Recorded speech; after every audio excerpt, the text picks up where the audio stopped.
Hello, everybody, and welcome back to the fourth and final webinar in our webinar series, Creating Dynamic CLIL Classes for Primary Learners. Today, we're going to be looking at the question of assessment, and we're very lucky to be joined by Claudia Rey, who will be talking us through this thorny area of teaching. Before we begin, though, a quick reminder of the British Council and our work. Claudia, could you show us the next slide?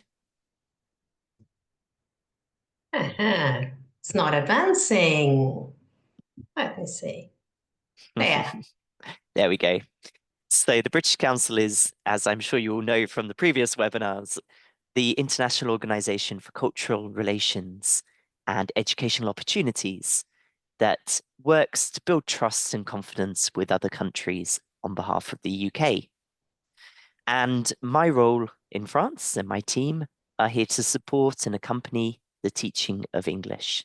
We do that through various things: research, capacity building, stakeholder engagement, and of course, training courses. Of the training courses, this is one of them, and it was developed in partnership with the support of a group of conseillers pédagogiques, of pedagogical advisors, who have been hugely invested, and we're so grateful to them for their support. And today we're very lucky. Claudia, who was your critical friend? Magali. So Magali from Grenoble, from Dijon, sorry, has been working very hard to make sure all this material is relevant for you. Two very important things before we begin the webinar. I just want to draw your attention to our Teaching English website, which is used by 6 million teachers in the world and 100,000 and growing in France. On there, you'll find all sorts of webinars, all kinds of MOOCs, so online courses, ready-made lesson materials, and publications. So do have a look. And of course, Schools Connect France, which is our twinning tool. So your school can find a partner in the UK, whether that be for online collaboration, mobility, or just simply for a pen friend project. So it's really important to us that these materials are well known in France, so we encourage you to share them widely. Before we begin, please remember that the Q&A button is for asking any questions, and then you've got the chat to interact. So let's get started. As I said, we're very lucky to be joined by Claudia Rey. Claudia is a teacher and a teacher trainer from Argentina, and she works extensively with Niall, who have been helping with the management of these webinars. Niall is the Norwich Institute for Language Education in the UK. Claudia teaches on their courses, both online and in person, and she specializes in teaching young learners, in assessment, and of course, in CLIL. So over to you, Claudia. Thank you very much. Thank you, George, and thank you, Magali, Susie, my Nile colleagues and friends who are behind the scenes too, Dave, Malgosha, maybe a couple more. It's great to know that you're there.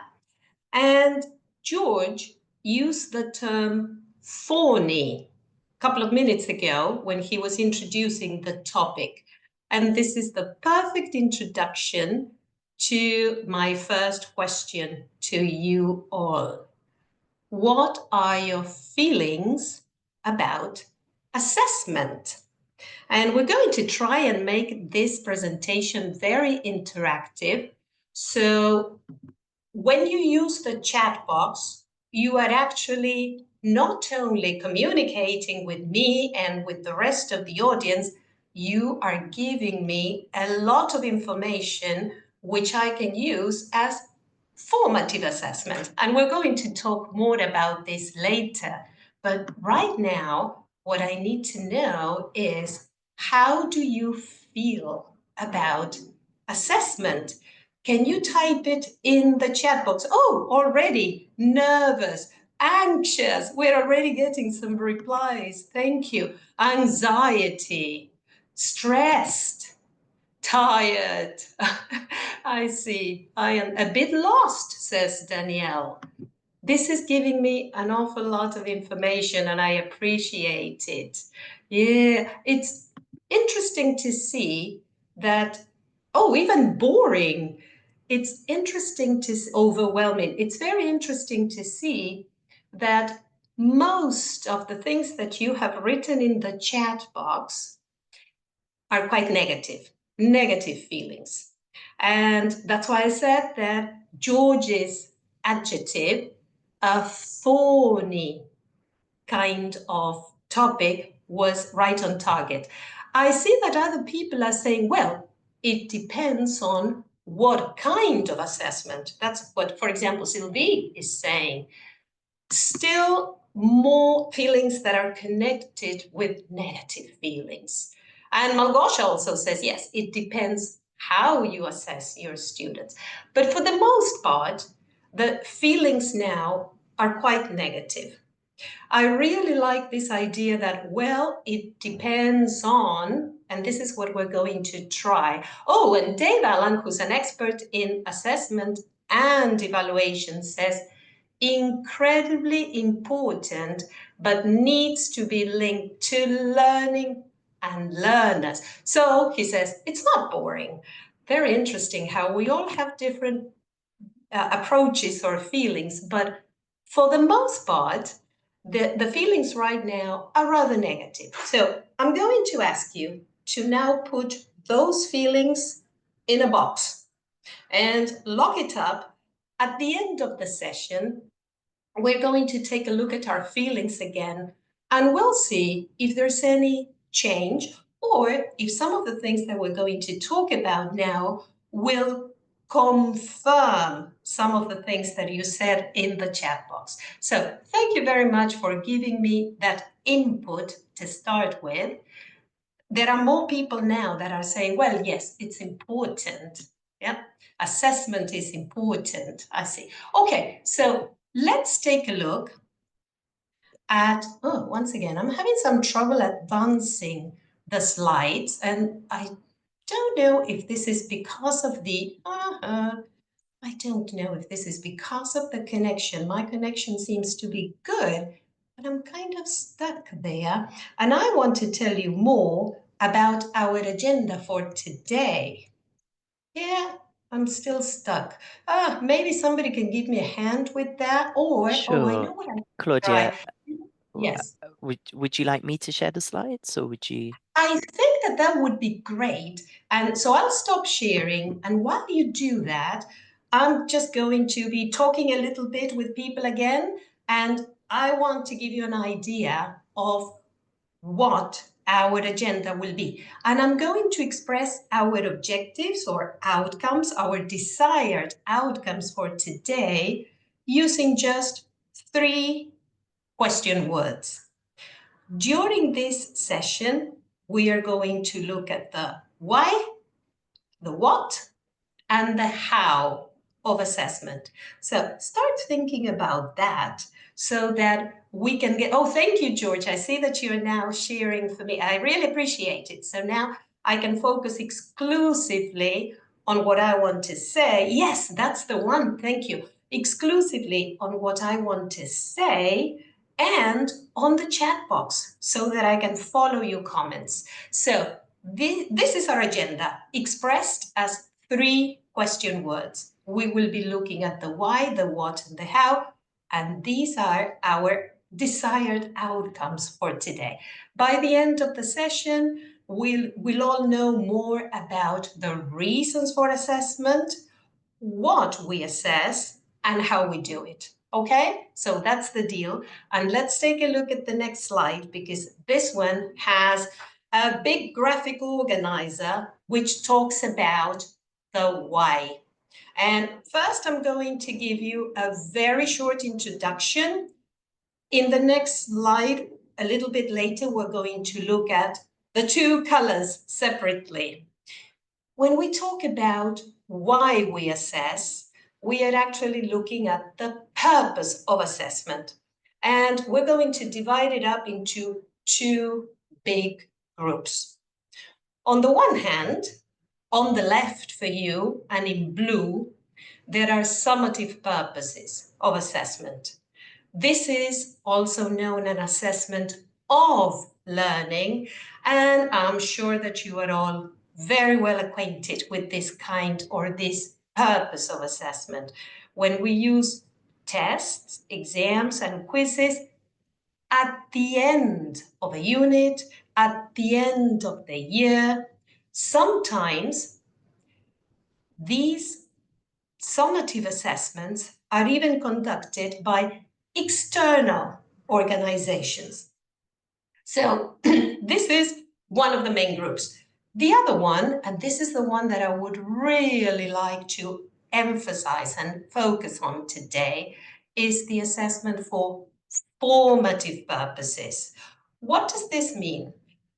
It's not the kind of assessment that, many people are saying that they had some trouble connecting. I am so glad that you're here, and you don't need to worry about what we have been talking about so far, because this is being recorded, and also because this is the very first question word of our agenda, the why of assessment. So back to the pink part, the information on the right. Assessment for formative purposes, which does not happen at the end of the unit or at the end of the year. This is the assessment that is embedded throughout the process. We can also divide it up into assessment for learning, which is the assessment that we teachers do during a unit, during the year, during a lesson. An assessment as learning, which focuses more on our learners, on our students. They take an active role. They are the ones who take over. So there's a lot of emphasis on self-assessment and reflection. And I know that you are all primary teachers, so you may be saying, oh, well, but we're working with very young learners. Maybe they're not ready. Actually, they are. Even at the pre-primary level, learners are able to self-assess and reflect, considering their own developmental stage. And it also depends a lot on what we do and how we encourage it. Now, some of you said before, when I asked you about your feelings, that it depends. And I think that you were more thinking about these two big groups of assessment. You may have some specific feelings about assessment for summative purposes and different feelings for assessment on formative purposes. So in the chat box, you may want to write now about which of these different kinds of assessment you are more acquainted with. Which are the assessments that you use? Are they assessments of learning, like tests, exams, and quizzes? Are they assessments for learning, the ones that you use maybe more informally? Yes, and many people are saying, oh, great. Some people are saying that they are using both. They are using all of them. There are also some comments in the chat box that say that they are focusing more on summative assessments. And you're not alone. This is something that is happening throughout the world. In many classrooms, there's still an emphasis on summative assessments. But once again, what I would like you to do today is to try and focus more with me on the formative purposes of assessment, and then we'll see how you feel about assessment in general at the end of our talk. Let's look at each of these a little bit more in detail. In the next slide, we have summative purposes more in detail. As we said, these are tests, exams, quizzes. Dave mentioned some other examples. Why do we do it? Well, there are good reasons. And although I want to emphasize formative assessments or assessments for formative purposes, which is really the technical term, I want you to know that I acknowledge the importance of assessment for summative purposes. We have to do it. We need to evaluate mastery. We need summative assessments for certification. We need to use summative assessments to report. Teachers report the learner's progress to the parents, to the educational institutions where they work. Educational institutions have to report the achievements of the learners of the institution to educational authorities. So this is all very valid. We also use assessment for summative purposes for statistics and ranking. This happens, and this makes summative assessments very valid. The problem is that sometimes they dominate the classroom. So let's look in more detail at assessment for formative purposes, which is the focus of the next slide. We said before that there are two big groups within this. We use assessment for learning to track progress, in this case of our learners, and to give them feedback. Let's look more in detail at this. When we really track the progress of our learners effectively, we are able to adapt our teaching. If we know exactly where they are and how they're doing, we are able to include in our lesson plans more ideas for reinforcement, maybe for differentiation, because there are some learners that are ready for the next step and some are not. We also use this kind of assessment to provide feedback to our learners so that they can improve. We need to give very specific feedback that is actionable, things that our learners can actually use to get better at it. So ultimately, it's assessment for learning that helps our learners develop their skills. And then assessment as learning, the self-assessment, the reflection. We do this to involve our children in the learning process. We encourage them to do self-monitoring, and the result of this is to promote learner autonomy. Some people are saying that they are late, and it's all right. We're very, very happy to have you here. And don't worry about what we have been talking about. You can catch up later when the recording is available. It's great to have everybody here, and it's great to be getting all of this input from you. So I appreciate your comments in the chat box. So here we are with assessment for formative purposes. Now, this is the why of assessment. Let's move on to the next slide so that we can take a look at some other things. I am going to focus more today. I really want to emphasize assessment for learning, which is the assessment that we do during the lesson or the unit, because we want to adapt our teaching strategies, we want to provide feedback to our learners, we want to help learners develop skills. And this is a great quote from Teaching English, which I think that summarizes the spirit of assessment for learning. It's a process by which assessment information, the information that we collect, is used by teachers to adjust their teaching strategies, and it's used by students to adjust their learning strategies. Sounds good, doesn't it? It summarizes the whole spirit of assessment for learning, and I think that now you can see why I want to emphasize it more today. Now, this brings us to the next thing. We get the why. Let's move on to the what. What do we assess? And that's in our next slide with a little bit more emphasis on some of the things that you have been doing so far in the previous webinars.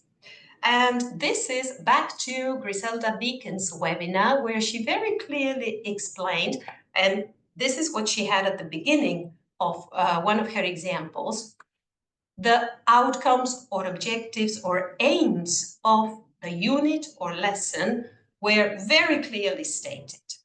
We need to have that in mind when we assess. We assess what we are teaching, and we are teaching hand in hand with our objectives for the lesson, for the unit. I'm just going to pick up two of the ones that she mentioned in the lesson about small animals.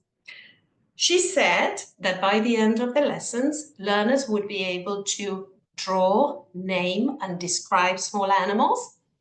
And she said that, among other things, they would be able to classify small animals using different criteria. Now, this doesn't look so complicated. I think that in the case of CLIL, it's a little bit more complex than it looks. Let me show you in my next slide how I would divide up these objectives or outcomes to focus more on three main areas that we teach, that we practice, and that we assess. Can we move on to the next slide? That one has a lesson plan, a clear lesson plan that you can very easily find in Teaching English. This is only the first part. Griselda used the whole thing because she also gave very specific examples of the stage name and aim. As far as the outcomes are concerned, I have personally modified them a little bit to make sure that I cover these three main areas, or these three C's.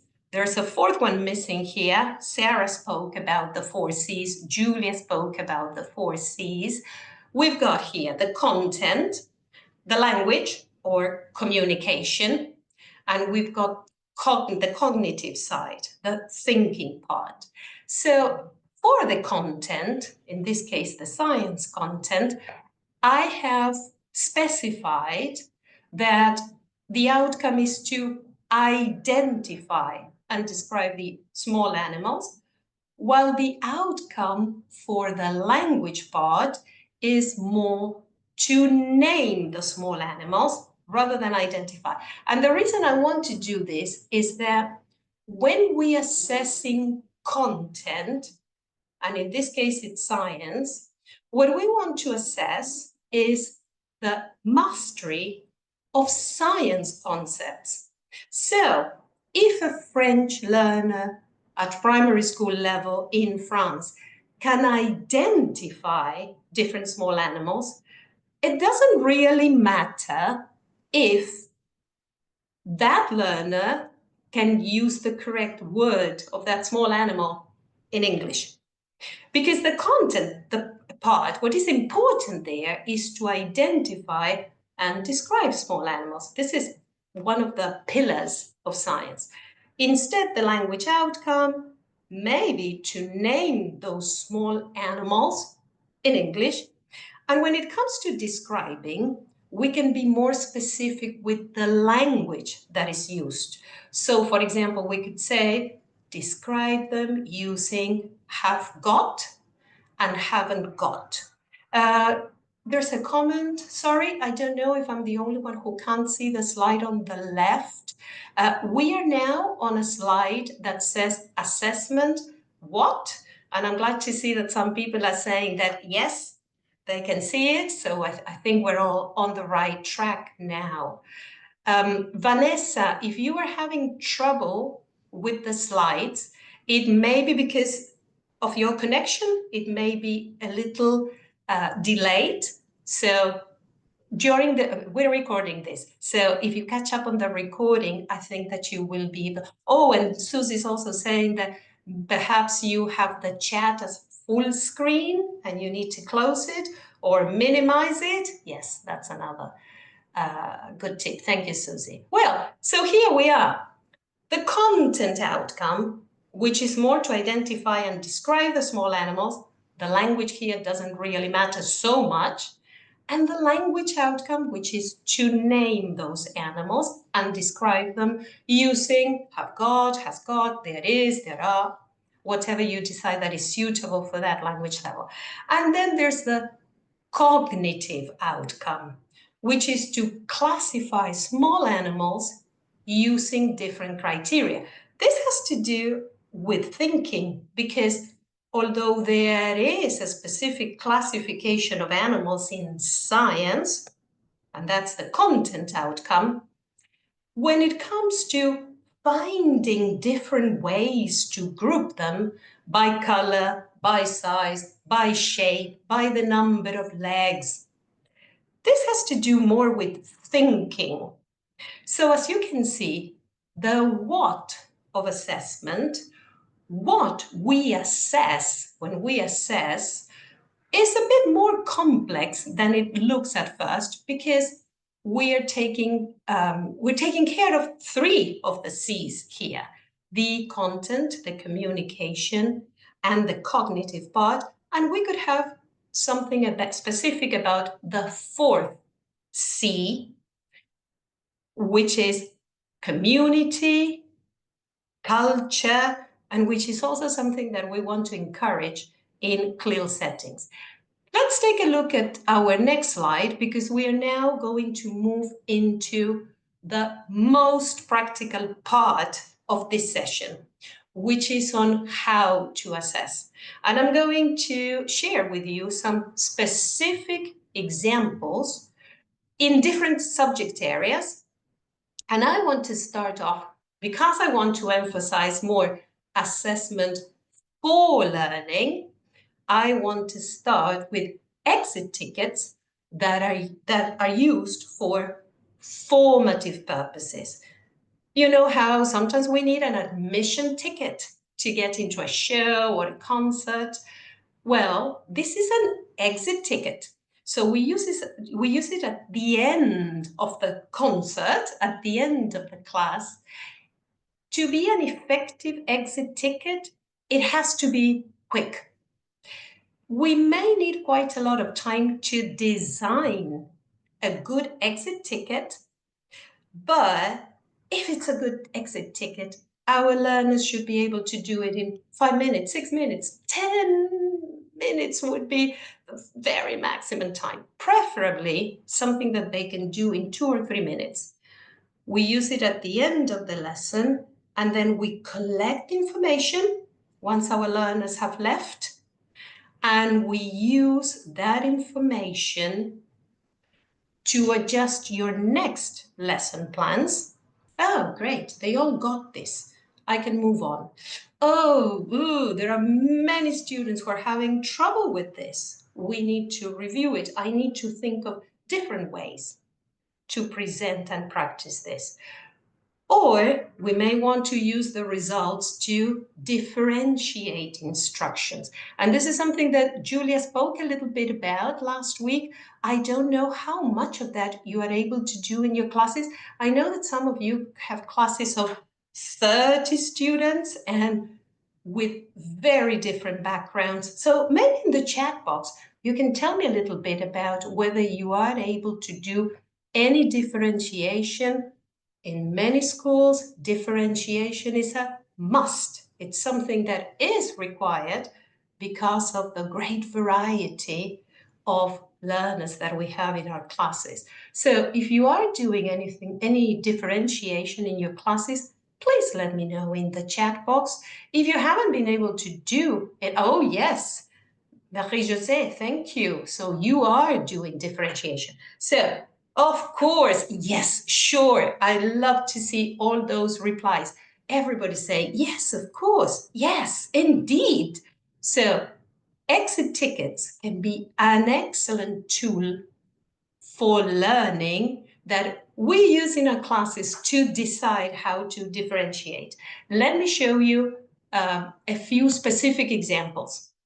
Once again, I'm going to pick up some of the things there my colleagues spoke about in the previous sessions. Yes, I know, Vanessa. Vanessa is saying, of course, but it's difficult with double classes. Absolutely. Yes, it's very challenging. Okay, let's look at the next slide where I have some specific examples. One is on small animals, the topic, one of the topics that Griselda spoke about more in detail. The other one is about plants. This could be a very quick exit ticket that we give to our learners, end of the class, 3 minutes. We just give them a piece of paper, an index card, a post-it note. And the instructions are, draw a plant and label these parts. I have picked root, leaf, stem, and flower. Now, this is an exit ticket for learners 8 or older because they need to read the instructions. The writing is minimal. It's basically labeling, but still they have to write. The exit ticket on the right, which is about small animals, is a true or false activity. Spiders are arachnids, and what we want our learners to just do is write T or F. Bees are arachnids, T or F. Centipedes have 6 legs, T for true, F for false. Very simple, but it does require some reading and writing. Minimal writing, but still. Now, in the next slide, you will see an adaptation that we can use for learners that are not writing yet in English. So this is for pre-literacy stage in English, although I know that they're already reading and writing in French. Yes, exactly, Sylvie. I know that they won't be able to read. That's why I am using this for 6 and 7-year-olds. In this case, the instructions are oral. At the end of the lesson, at the end of the class, once again, on pieces of paper, index cards. I like index cards because they're easy for me to use to group. All of these learners here can do it. These are having a hard time, but can kind of do it. These can't do it yet. So here we give the instructions orally. We say, draw a plant, and it doesn't have to be a beautiful drawing. It can just be a quick sketch. And then color the leaves purple, for example, some crazy color, not necessarily green, and circle the root. The instructions are oral. Children don't need to read or write. They just follow the instructions. And this is also a great activity to assess listening comprehension. Now, in the case of small animals with true or false, once again, we give oral instructions, and all our learners have to do is, number 1, and they write numerals in French, I'm sure, and if the answer is true, if the statement is true, smiley face. If it's wrong, an X. It can be a check. Or we can make it, Dave is asking, with such exit tickets, when some learners get it wrong, is it because of the language or because of the content, and does it matter?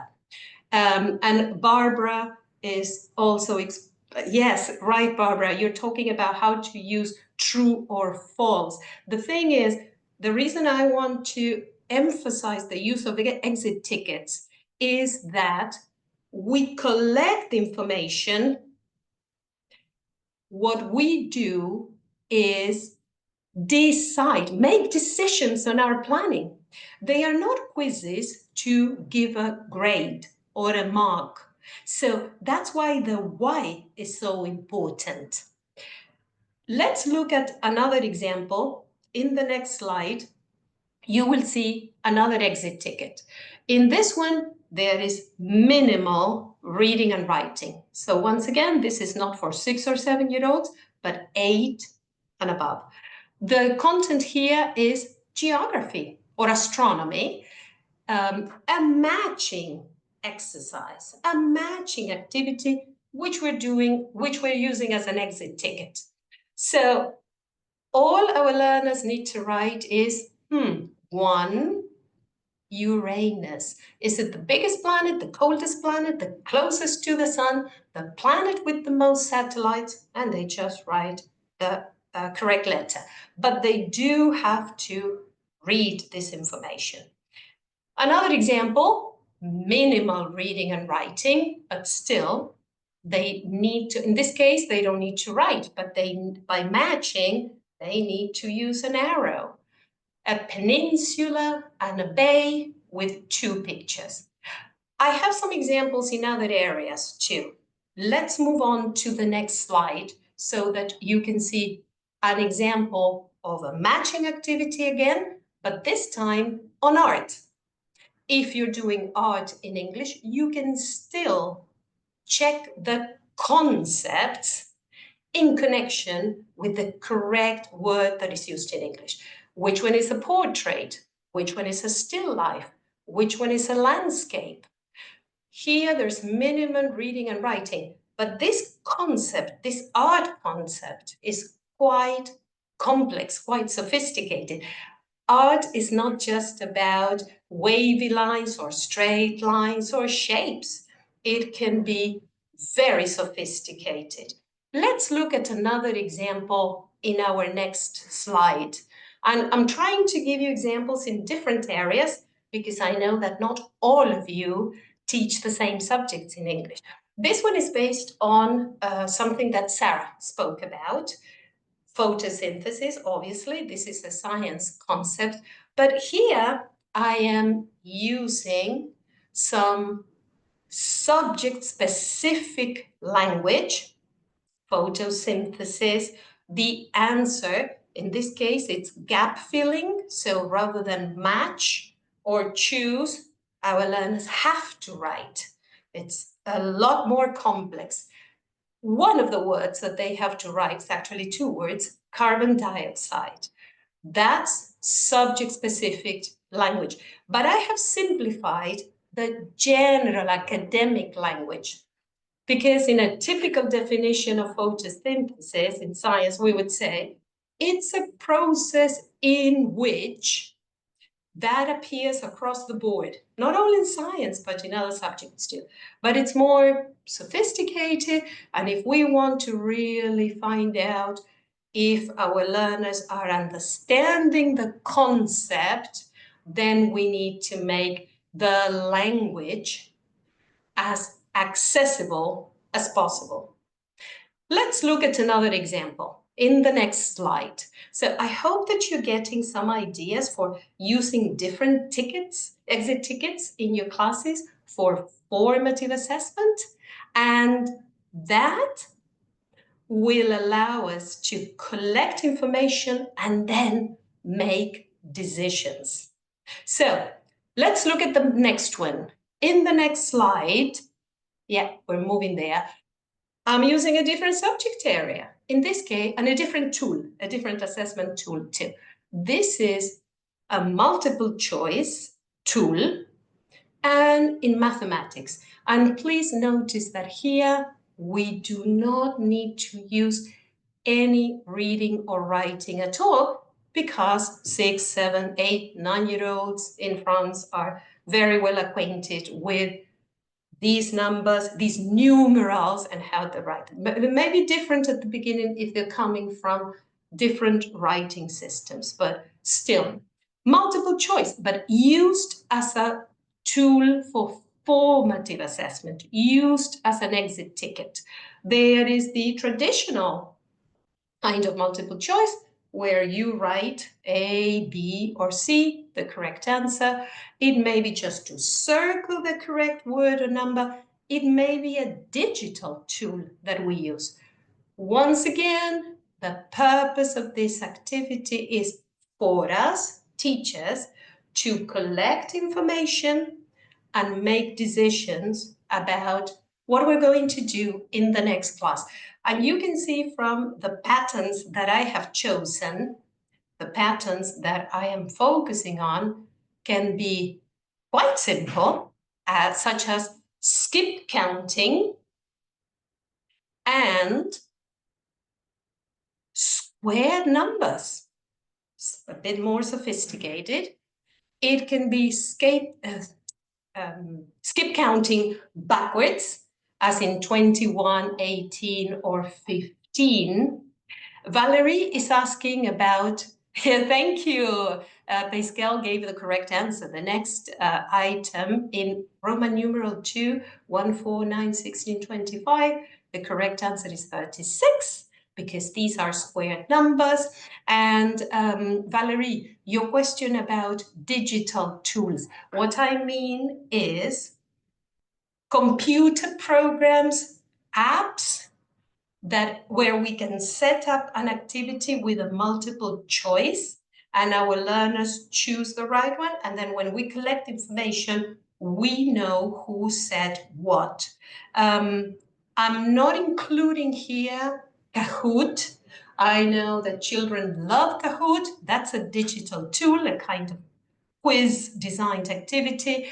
I'm not using it, and I don't recommend it for formative purposes, because in Kahoot, it's all about giving a fast answer to get points. And this is an activity where we want our learners to focus so that they can show us how much they know. So let's move on. And now I'm going to go very quickly because I have tons of examples. I just want you to see how exit tickets work. It can also be no reading or writing, except for the numerals, and we can make it more sophisticated where our learners write the next element. And this can even be with patterns with blocks and shapes, not only with patterns with numbers. You can even use Lego pieces, and they just have to draw the next one. So let's move on to the next slide, and let's look at one more exit ticket that I want to share with you. This one is multiple choice, so we could do it traditional or digital. This one includes a lot of reading, thinking, and then minimal writing. And this is an area of mathematics that is quite advanced. It's not about patterns, it's not about numbers, it's about statistical thinking. Logical thinking as well, but it includes statistics. So let's take a look at the next one, my next slide, so that you can get a different tool for assessment for learning. These are checklists. These are not pieces of paper that we give to learners. They write something, we collect it. We can use the checklists once we have compiled information. We can record the information as we circulate in the classroom, and we observe how our learners are doing with some very specific concepts. I have chosen two. One is in a different area of science, physical science. It's about matter. And the other one is about scientific thinking. So we have the different criteria, and we have all the names of our students. And as we walk around and we assist, we can check off the progress that our learners are making. And once again, the purpose of this is using this information for the next class, for the next few classes. Let's move on to another example. Next slide. This one is assessment as learning. We are also using a checklist, but we don't use it ourselves to check off. There is some reading that is involved, and it gives our learners the chance to self-monitor, to reflect. They can decide if they can set a hypothesis before an experiment, smiley face. If they can do the experiment, Maybe they can't record the results of the experiment yet, and this doesn't just mean writing. Maybe the recording could be done by drawing pictures, but learners are deciding, oh, I'm still not so good at this. The last one is I can decide if my hypothesis was right. Now, I know that this last one is a complex language structure. We can turn it into I can confirm my hypothesis or set a new hypothesis. And there we're using a lot of cognates. So even when the language is COP, it's very academic.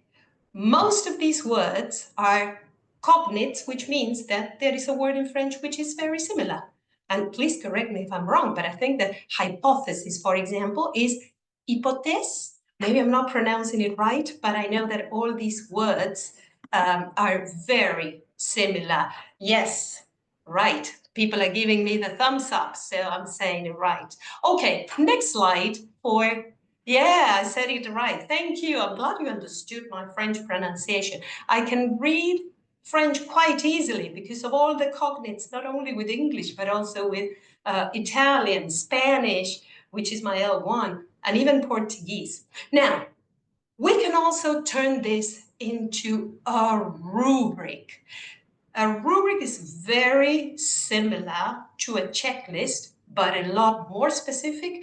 And here we are using it for learning. So why is it more specific and a bit more complex than a checklist? Because we not only have the criteria, I'm using Griselda's example again, naming the animals, describing the small animals, classifying them, we are including different categories for different levels. Exemplary, wow, 100%, amazing. Proficient, yes, this student can name 4 or 5 small animals.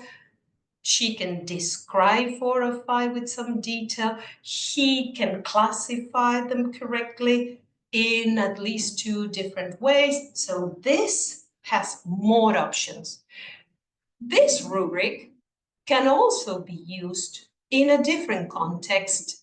Let me show you the next slide, which has the same ideas, but which is used as assessment as learning, because although learners have to read to be able to pick where they are, we're using some visuals like the super smiley face, the smiley face. Oh, I can see some hearts and thumbs up. So I think that some of you are either using something similar or planning to use it. Great.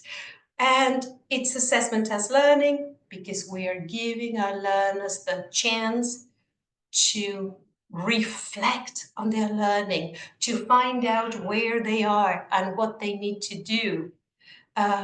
So let's look at another example. By the way, I created this one using AI tools, artificial intelligence tools. I personally like to create my own rubrics and checklists, sometimes when I need to turn them into assessment for learning, for me, to assessment as learning, I ask an AI tool that may be Chat GPT, Bard, Copilot, Magic School, any AI tool that you're used to using. I ask the AI tool to simplify the language for example, 8-year-old students whose first language is not English. And it works. Then, of course, as in any AIL tool, we have to check everything. We have to make sure it did not hallucinate. We have to make sure that it's not biased. We have to make sure that it's accurate. It's still quite a lot of work for us, but it saves us the time to getting there rather than trying to think how we can make it more accessible. And the last one Great, Pascal already likes it. The traffic light. This is my last tool to share with you, and it's exclusively for assessment as learning, because it's about our learners deciding during the lesson or at the end of the lesson if there is something that they need help with. And this doesn't include any reading and writing, because it can be a red dot, a red button, a red Lego piece, a cutout dot that we give them at the beginning of the lesson. If we see that red dot, it means that our learners are thinking, this is something that I still need help with. While the yellow dot or the yellow button or the Lego piece in yellow means I'm not sure. And the last one, the green one, I understand this. I can do this. Oh, and by the way, something that is very useful that I like to use in class is colored cups, one inside the other, the three colors, and the color that goes outside is the one that our learners have picked so that we can see if it's, I need help, I'm not sure, I understand. So when we are using it during class time, if we are circulating, it also works as a traffic light for us. Ooh, red, I've got to go there and give a hand. Yellow, okay, this can wait. And understand, yes, green light, so I don't need to worry about this. They're doing fine. Yes, Jean is saying, I don't like the red light. It means stop. Well, when I'm circulating in the classroom trying to give help, it does mean stop. When the reason why we use the red dot is that that's the way traffic lights work almost everywhere in the world. It's something conventional. And I understand what she's saying about, oh, it means stop. So that's not the idea we want to give in learning. But maybe it means, it's part of my reflection. I need to stop to think about this more, or to get help from somebody, a teacher, one of the other kids in my group, if we're working on a team. So I understand what you're saying. Oh, and Barbara is suggesting using pyramids. That would be like the plastic cups. Excellent. Yes. Perfect. Okay, great. Okay, so now we're really getting to the end of this. So I want you to start thinking about your feelings again. I have focused a lot on formative assessment, on assessment as learning and for learning. And this is a little summary of what we have been talking about. First, we spoke about the why, the purpose of assessment. Summative purposes, on the other hand, and that's assessment of learning. Formative purposes, on the other hand, and this is assessment for and as learning. I had to put some stars in this one because this is my emphasis. This is what I really want. This is the message that I really want to convey today. More emphasis on assessment for and as learning. And as I said at the beginning, I know we have to do assessment for summative purposes, but this part, this purpose of assessment, doing it for learning and as learning, is even a lot more important because it's the one that is going to move learning forward. So we saw that, then we saw the what, and we spoke about the learning objectives or outcomes in at least 3 areas, as in the lesson plan that British Council has available for you. And then last but not least, the most practical part, we saw the how. How do we assess? And we saw these assessment tools. The exit tickets, many different examples in different areas, which are all for learning. The checklists, which can be used either as assessment for learning or as learning.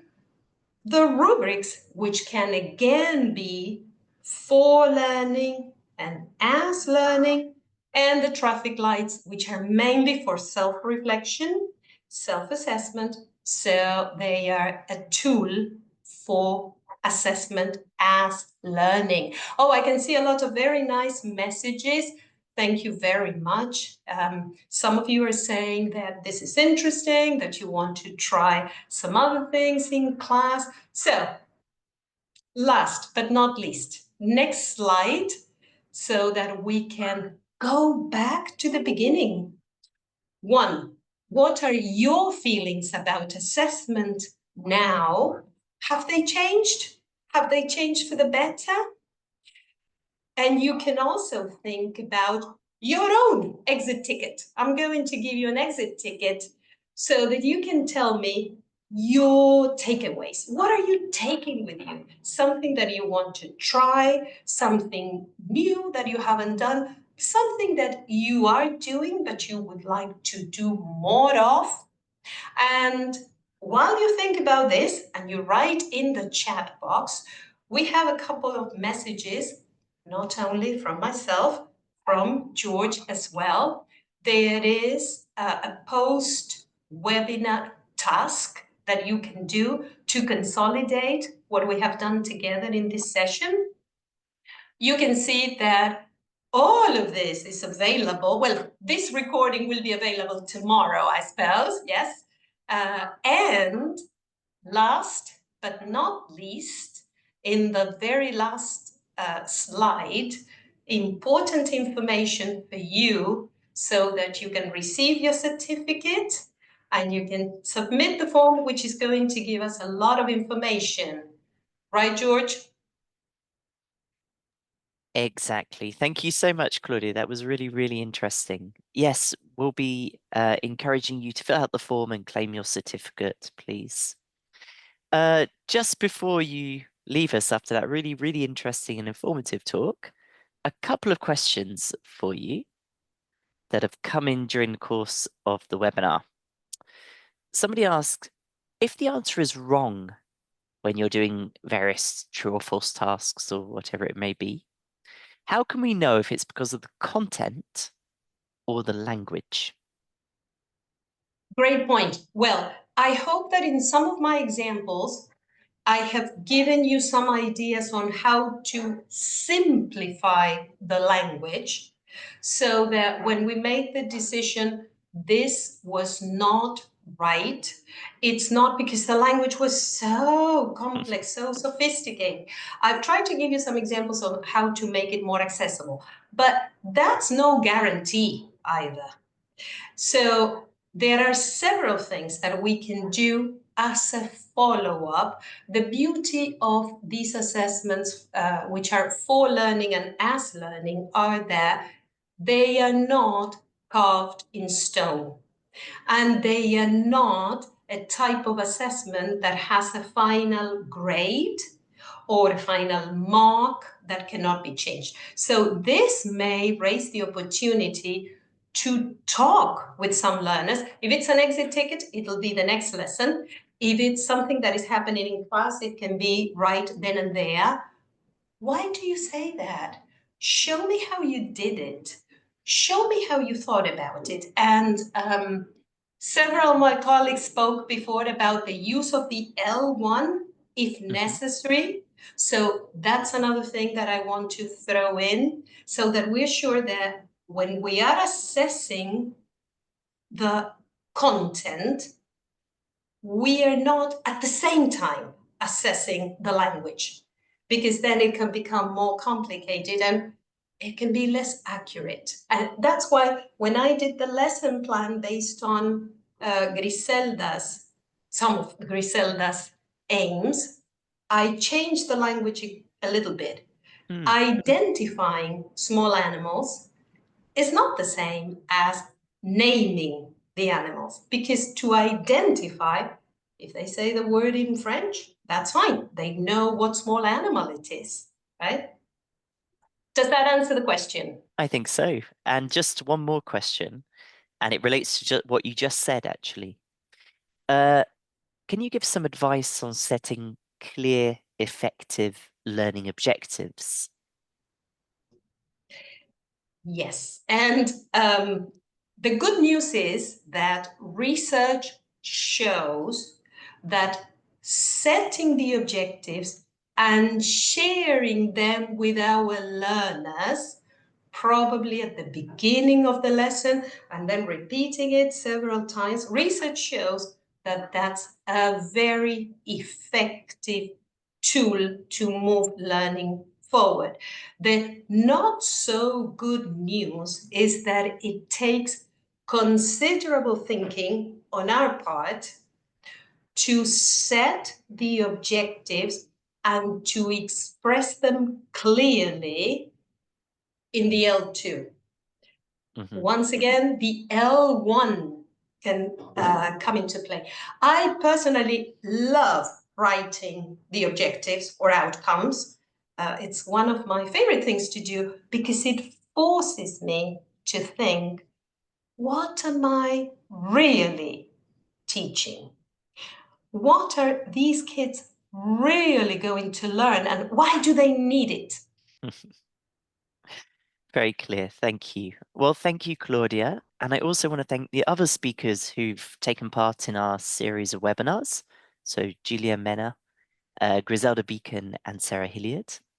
I want to thank the critical friends who've been advising our speakers. So Magali Janin today, Nicolas Picot, Réjeanne Moulton, and Pauline Bourrois-Poignon, who have been invaluable in making sure that this was all relevant to you in your context.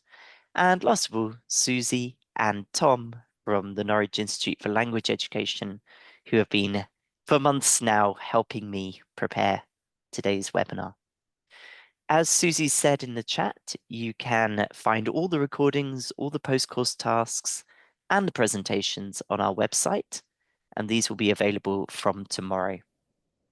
Please do complete the feedback form, and that way we'll have lots of ideas for our next series in the future. Thank you very much, everyone, and have a nice evening. Thank you. Bye, everyone. Thank you for coming.